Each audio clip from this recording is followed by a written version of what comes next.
Good morning guys, Marin at Fit Performance. So leading on from the video I made last week on programming, I've decided to talk a bit more about the advanced principles like I said I would. So we have some different ones I wrote down on the board here. So let's have a look at them and then I'll talk you through each one. So if we look at the first one, we have forced reps.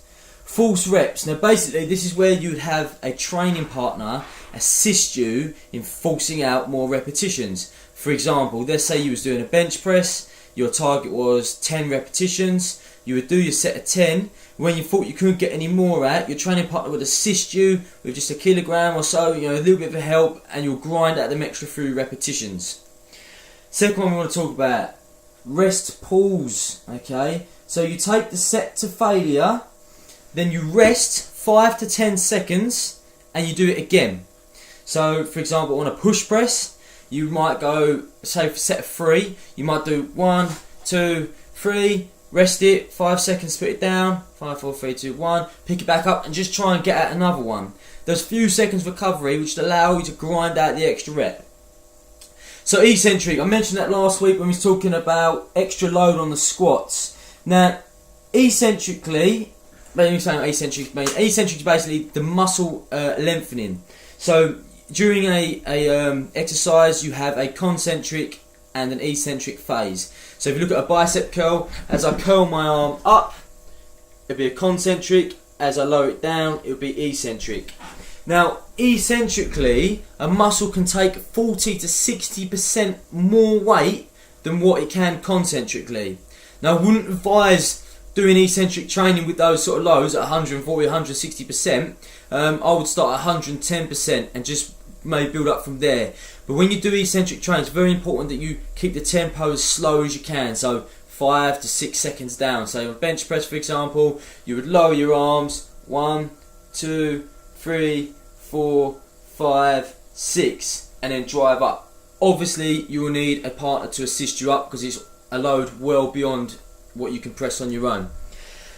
Supersets. Now, most people know what supersets are. 2 exercises back to back. You could do supersets for the same muscle group, so you could do bench press straight into press ups, for example, or you could do it opposing muscle groups. You could do bench press superset with barbell row. So basically you do one exercise, no rest, straight into the second exercise. This allows you to do more work in the same amount of time. Also increases the intensity of the exercise. It's made harder with no rest. Drop sets. So what are drop sets? Now, this is where you drop the weight 10% or a plate and you take it to failure. So again, if we're using bench press as our example, let's say I was benching 100 kilos, I will take it to failure, I will drop it 10%, so I'll take away 10 kilos, do 90 kilos, take it to failure, drop it another 10 kilos, take the failure, another 10 kilos, so on. The general rule of thumb is to do 2 or 3 drop sets, but you can take it right to the extreme and keep dropping it back until you literally can't move. We also have pre-exhaustion. So pre-exhaustion, you fatigue the prime mover by using an isolation exercise before the compound exercise. So again, using bench press. Generally, if you're using a bench press, your triceps and your shoulders are the weaker muscles compared to your pecs. So how do we accommodate for this? So what I could do is I could do some dumbbell flies, fatigue my pecs, and then go and do my bench press. And now my pecs are the same sort of strength as my shoulders and triceps in the fact that they're all going to fatigue at similar sort of time.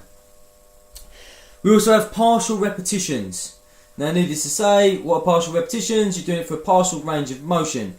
Now you use more weight to failure or you use a smaller range of motion. Same sort of thing. So basically, let's say for bench press, if I wanted to work the top part of my lift, I would use more weight than I would normally and just focus on the top part, which might improve your lockout, for example.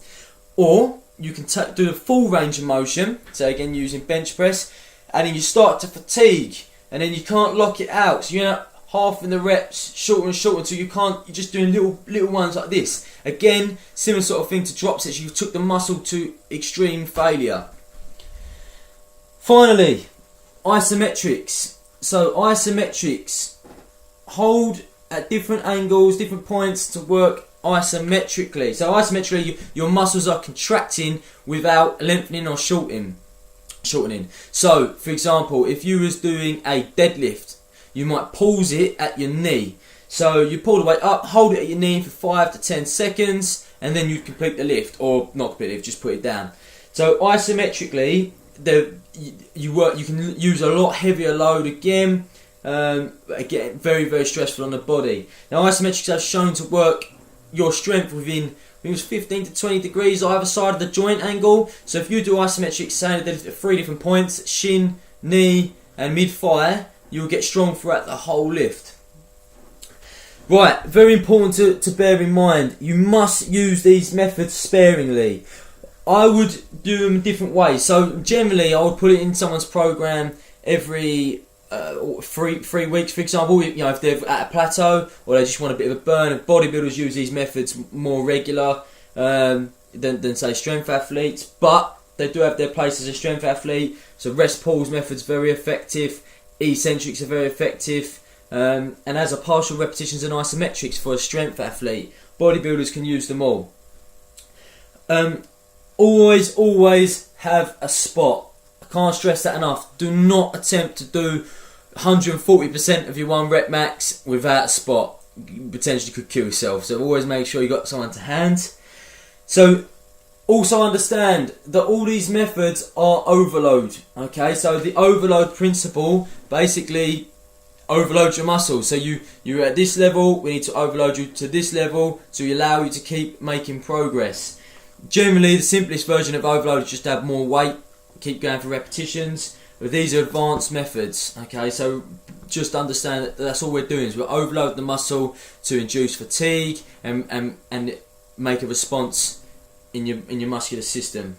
So other than that, guys, I think we pretty much covered the majority of some advanced principles. I hope you enjoyed the video. If you've got any more questions, feel free to email me at info@fitperformance.co.uk, and I'll see you next week.